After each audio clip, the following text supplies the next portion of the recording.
Kita ada di era dimana semua orang bisa mengambil foto dan video kapan aja dan di mana aja. Semuanya tuh gak jauh-jauh berkat kemajuan teknologi HP. Ini sesuatu yang kadang sampai sekarang tuh sebenarnya masih agak mengagetkan ya. Karena 20, 15, bahkan 10 tahun yang lalu, ini sesuatu yang gak mungkin. Ya, to be fair, 10 tahun yang lalu sebenarnya udah bisa sih, cuman kualitasnya jauh banget kalau kita bandingin sama HP sekarang. Tapi sebagus-bagusnya kualitas gambar HP, ya tetap aja HP.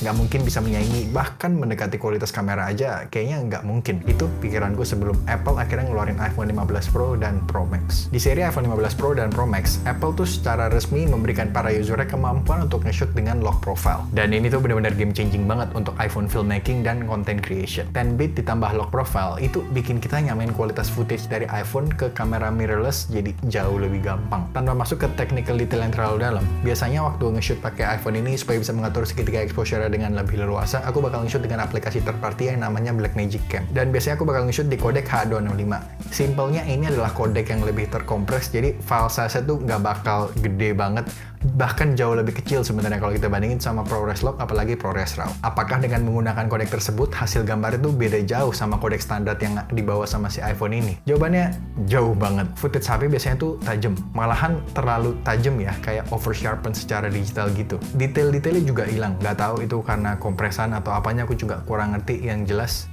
begitu. Aku pernah beberapa kali post cara syuting dengan HP dan kayak lumayan banyak yang tertarik dengan topik cara meningkatkan kualitas rekaman HP kita. Singkat cerita, salah satu giveaway yang paling kelihatan ketika footage itu diambil dengan HP itu adalah motion blur. Lebih tepatnya keadaan si motion blur ini. Jadi dengan nambahin ND filter ketika nge-shoot di siang hari atau situasi yang terang, itu udah sangat membuat footage kita terlihat lebih cinematic, for the lack of better words. Jangan lupa atur shutter speed jadi 2 kali frame rate kita atau atur aja ke shutter angle di 180 derajat. Aku a big proponent of audio itu lebih penting dari visual. Jadi Go Wireless Microphone biasanya bakal jadi prioritas utama ketika nge-shoot dengan HP. Yes, bahkan lebih penting audio ini dibandingin si ND filter, menurutku. Di ke Royal Taruna. Bonjur. Ayamnya ngayam, sausnya nyales. Jadi menyalakan itu demi untuk ini ya.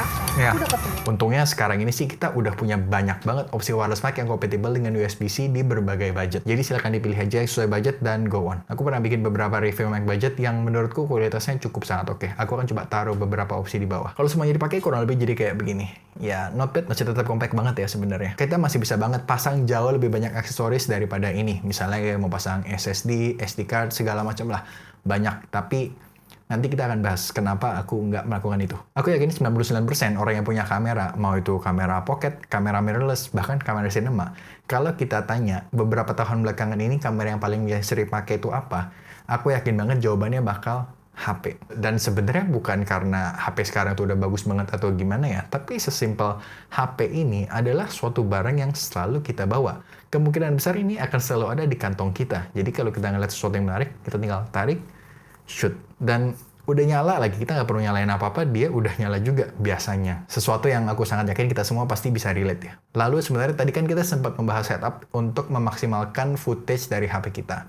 Tapi sejujurnya, ketika aku lagi nge-shoot pakai HP, 90% of the time tuh aku bakal pakai HP ini secara polosan aja gitu. Karena ketika kita mulai pasang ini, pasang itu, menurutku itu secara perlahan kita tuh mulai menghilangkan salah satu esensi paling mantap dari sebuah HP, yaitu kesimpelannya. Semakin banyak aksesoris yang kita pasang ke HP ini, ya secara otomatis dia akan semakin tidak simple. Tapi sebenarnya balik lagi tergantung kita lagi pengen ngambil footage seperti apa dengan HP ini. Misalkan kemarin aku sempat pakai HP ini untuk merekam vlog ala-ala di sebuah tempat yang melarang kita membawa kamera profesional, boxing fight. Ya sebenarnya kalau mau bilang nggak bisa, technically kalau aku datang sebagai shooter untuk salah satu fighternya, ya bisa. Dan kebetulan ada beberapa kenalan juga yang lagi fight di sana. Tapi bukan itu intinya. Tempatnya bisa apa aja, misalnya lagi mau nonton konser atau lagi mau nonton festival, biasanya kita tuh akan dilarang untuk membawa kamera, kecuali kita emang tim medianya, yaitu beda cerita. Ini kita sebagai penonton gitu ya. Nah, kebetulan venue kita kali ini ya, si tempat boxing fight ini. Footage-footage ini direkam dengan LUT di-burn-in ke footage. Jadi aku bener-bener gak edit apapun di post-pro. Udah langsung kayak begini aja pas direkam. Sejujurnya, bahkan kadang aku kalau lagi ngepost di story gitu, lagi ngepost foto, itu kadang aku cuma screenshot dari hasil rekaman video yang aku rekam dengan Blackmagic Cam ini.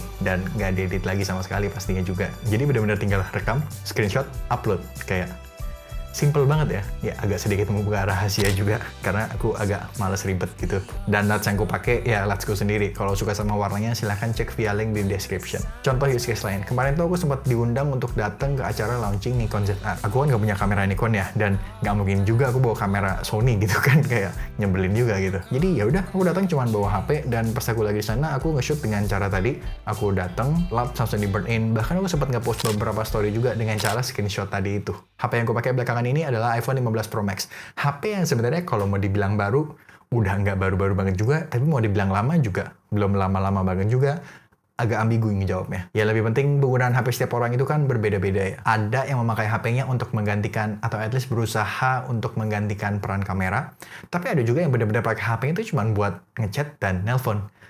Makhluk langka, tapi ada. Dan sebagai orang yang berposisi nggak ada di kedua ujung ini, tapi somewhere in the middle gitu, HP ini tuh jadi sesuatu yang penting-penting nggak penting sebenarnya. Seperti yang gue ceritain tadi, penggunaan HP ku tuh seperti itu. Tapi sebenarnya nggak terbatas ke hal-hal tersebut aja. Nggak semua hal yang ku rekam itu mesti terlihat high quality gitu loh. Misalkan kadang aku pakai untuk ngerekam progres nge-gymku yang sebenarnya nggak penting banget gitu kan buat orang lain. Tapi mungkin buatku itu penting untuk aku nge-review segala macam. Jadi buat orang lain nggak penting, tapi buat kita mungkin itu sesuatu yang penting. Dan mungkin sebenarnya kadang kita nggak nge-post juga. Biasanya aku nggak nge-post sama sekali bahkan. Cuman buat nge-review atau paling cuman buat sekedar memori kita sendiri aja gitu loh.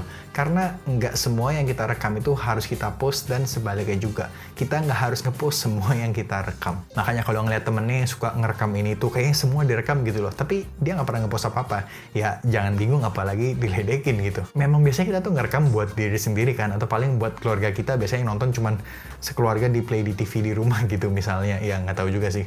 Aku sih nggak pernah kebetulan. Tapi kayaknya kebayang aja gitu skenario-nya zaman dulu kan. Justru fenomena kayak kita nge-post semua yang kita shoot gitu kayaknya baru belakangan ini semenjak era sosial media ini. Agak out of topic sedikit ya. Tapi ya anggap aja sekedar food for thoughts lah. Nah, biasanya lanjutannya, kita perlu nggak sih iPhone 17 Pro Max di tahun 2025 ini? Jawaban singkatku udah pasti tergantung. Kalau budgetnya ada, gas. Nggak ada yang salah kan kalau budgetnya memang ada, dan kita pengen mendokumentasikan kegiatan sehari-hari kita dengan kualitas yang lebih bagus. Kalau budgetnya nggak ada, ya jangan. Sesimpel itu kan, jangan dibikin ribet. Yang agak dilema mungkin yang budgetnya agak tanda kutip nanggung gitu ya. Jadi udah nge-spare budget, tapi kayaknya kalau buat iPhone 17 Pro tuh terlalu mahal. Nah, buat orang-orang ini, aku ngerekomen banget untuk coba at least ambil yang 15 Pro atau Pro Max.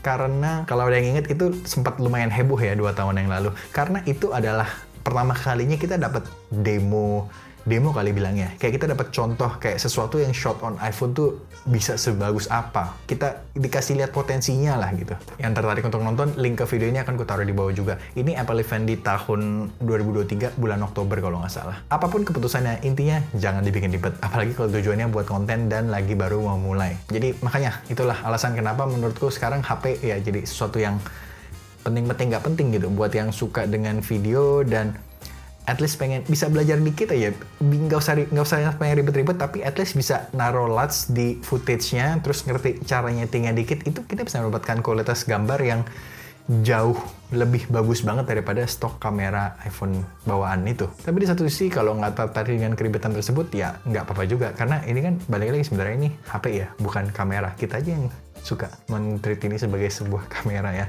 Jadi itu aja video kali ini, semoga membantu. Sampai ketemu di video berikutnya. Bye!